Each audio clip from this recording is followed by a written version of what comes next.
So I just washed and dried and I put on the new duvet cover, and honestly, it is so beautiful and buttery smooth, like I said before. One of the things that really catches my eye is after it came out of the dryer, I actually left it in there for a little bit because I was doing something else, and it is not full of so many wrinkles. Every other duvet cover that I have, when I pull it out of the dryer, it is wrinkled to the max. This one, honestly, not at all.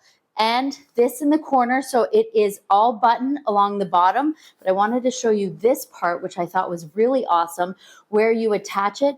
Look how long these strings are.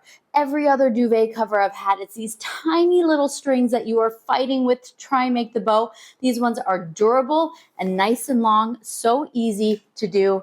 And look at this, absolutely beautiful. Again, completely love the packaging it comes in. Looks really high end, it's gorgeous.